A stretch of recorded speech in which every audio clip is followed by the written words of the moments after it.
నమస్తే. దేశంలో ఎక్కడైనా ఏ రాష్ట్రంలో చూసినా కూడా విద్యా వ్యవస్థ మీద అనేక కమిషన్లు ఇస్తున్నారు. విద్యను డెవలప్ చేయాలని చెప్పేసి చాలామంది గెలవక ముందుకు అనేక మాటలు చెప్పుకుంటే గెలిచిన తర్వాత మళ్ళా ఈ విద్యా వ్యవస్థకు సంబంధించినటువంటి ప్రైవేట్ స్కూళ్ళకు ఆ ప్రభుత్వాలే వాళ్ళకు కమిషన్లు తీసుకొని వాళ్ళకు పర్మిషన్లు ఇస్తున్నారు. అయితే తమిళనాడు రాష్ట్రంలో సీఎం విజయ్ ఎంత గొప్ప పని చేసిందంటే ఆయన కాళ్ళు కడిగి నెత్తిలో పోసుకోవచ్చు. ఇప్పుడు అక్కడ ఉన్నటువంటి ప్రజలు ఆల్రెడీ ఆ పని కూడా చేయాల్సినటువంటి అవసరం కూడా ఉన్నది. ఎందుకంటున్నా నేను ఈ మాట అంటే, విద్యా దోపిడీ ఈ రాష్ట్రంలో మితిమీరిపోతుంది. రోజుకింత విచ్చలవిడిగా ఎవ్వనికి ఇష్టం వచ్చినట్టు వాడు స్కూల్లో పెట్టుకుంటే వాడు పోయి పర్మిషన్లు కావాలంటే వెనక ముందు ఏది చూడకుండా నీ కానించి ఎన్ని రావాలి మాకు, రైట్ పలానా టైంకి పలానాది మాకు వస్తూనే ఉండాలని చెప్పేసి కమిషన్ల బేస్డ్గా విద్యా వ్యవస్థ నడుస్తున్నది.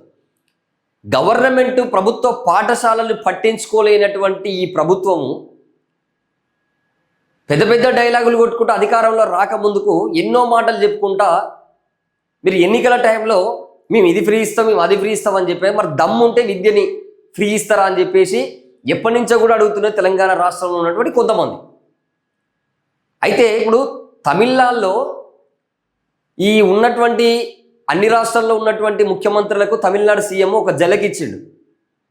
మామూలు జలక్ కాదు అది. విద్యా వ్యవస్థను మొత్తం ఎట్లా నడపాలనో, ఇక ప్రైవేట్ స్కూల్ ఎట్లా నడుస్తాయో దాని కథ ఏందో అనేది మొత్తం బయటికి తీస్తే ఫీజులు మొత్తం కూడా తక్కువ చేసి పడేసాడు.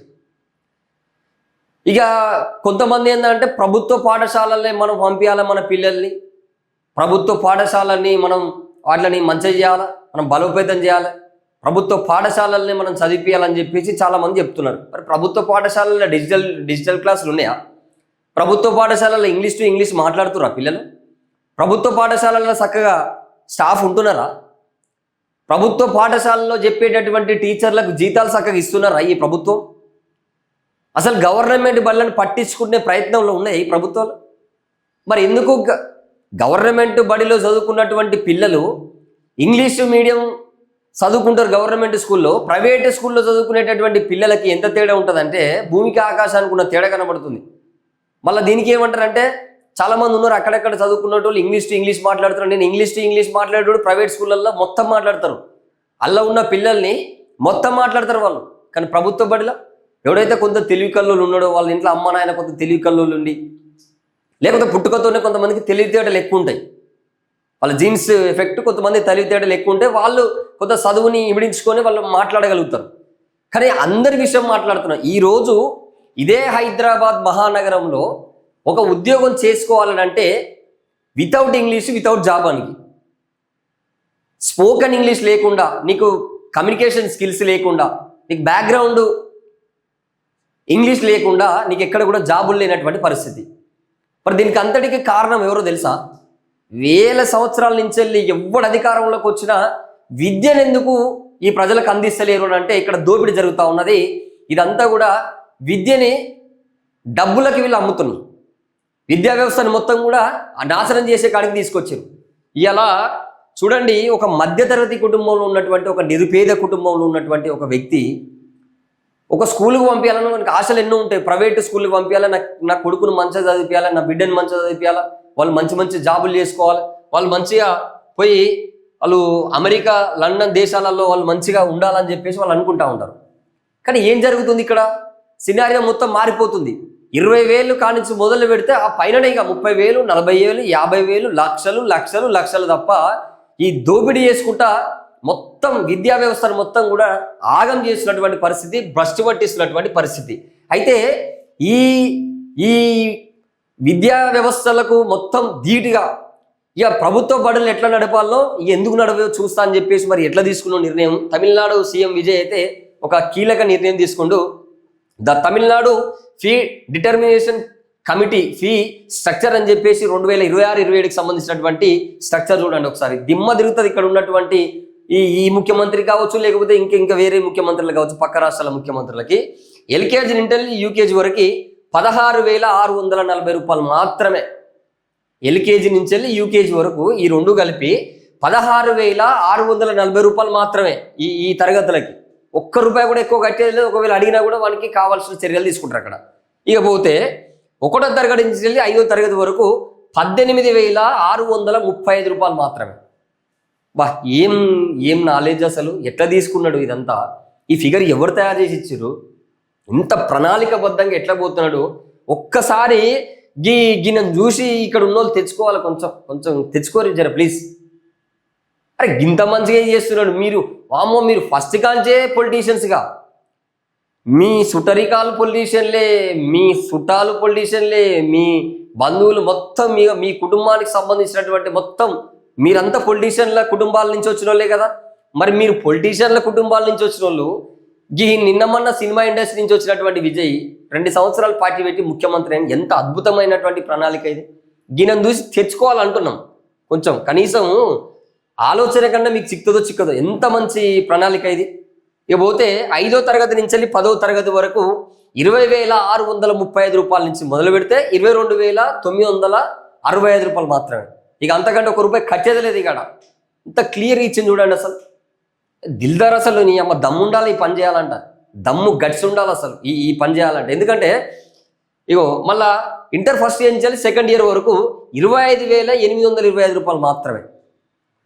ఇంత మంచి ప్రణాళిక పెట్టుకొని ఇంత అద్భుతంగా నడిపిస్తున్నటువంటి విజయ్కి అసలు హ్యాట్సాప్ కొట్టాల్సిందే, ఎక్సలెంట్గా. అసలు ఇక్కడ పేద మధ్యతరగతి కుటుంబాలకు సంబంధించినటువంటి విద్యార్థులకు కూడా విద్య అందుతుంది. ఇక్కడ మధ్యతరగతి కుటుంబాలకు సంబంధించినటువంటి ఎవరైతే తల్లిదండ్రులు ఉంటారో వాళ్ళ పిల్లల్ని ప్రైవేట్ స్కూళ్ళకి పంపించి చదివించుకోవాలనుకుంటే మాత్రం ఈజీగా వాళ్ళకి చూడండి, ఇగో సంవత్సరానికి సంబంధించినటువంటి ఫీజు 20,000 పెట్టుకుంటే వాడు 10వ తరగతి, 5వ తరగతి నుంచి 10వ తరగతి వరకు.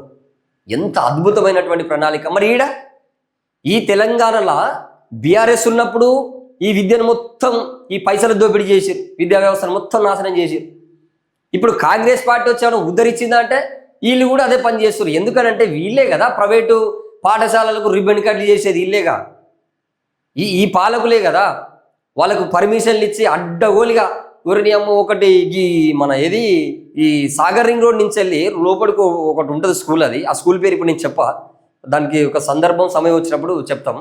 సో చాలామంది జర్నలిస్ట్ మిత్రులు వాళ్ళంతా అడిగి పోయినాము. అది ప్రాసెస్లోనే ఉంది, అది స్కూలు, ఆ స్కూల్ ప్రాసెస్లోనే ఉంది. దానికి పర్మిషన్లు ఇచ్చారు. కట్టడంలో ఉంది, అది కన్స్ట్రక్షన్లో ఉంది, దానికి పర్మిషన్లు ఇచ్చారు. ఆల్రెడీ స్కూల్ నడుస్తున్నట్టుగా పర్మిషన్లు.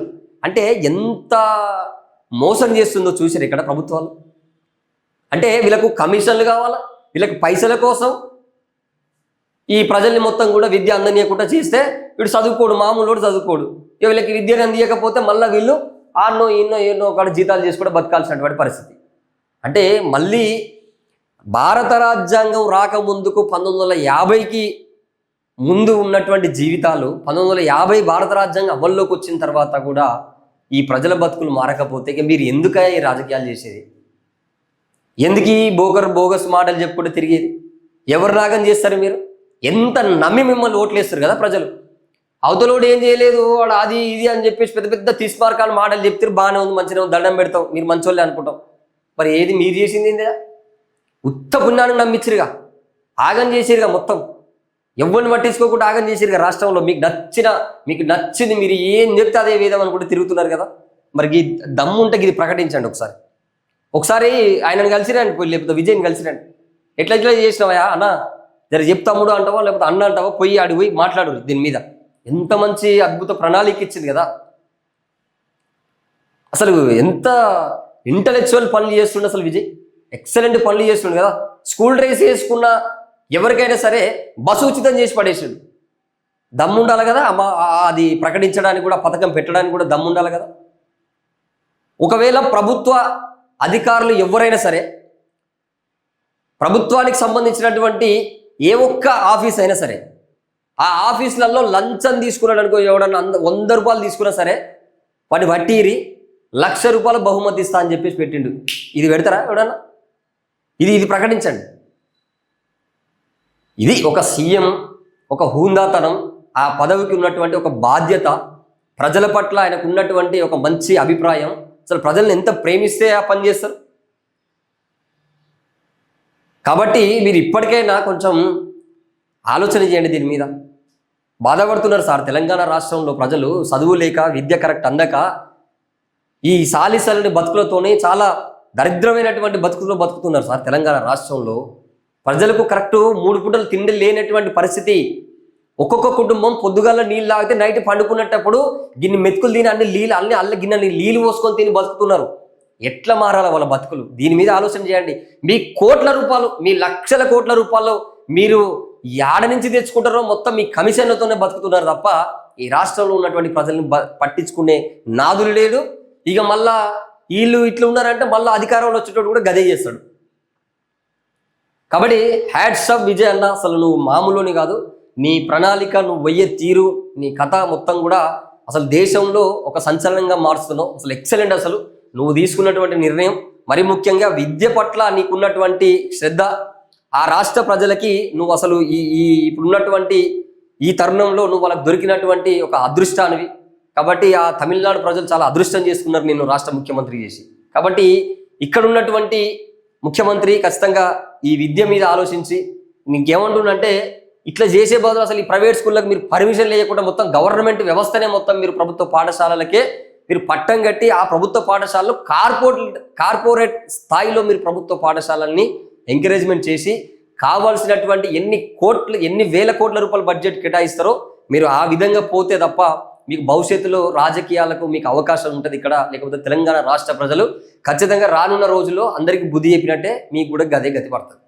సో తప్పకుండా దీన్ని మీద మీ స్పందన చెప్పండి.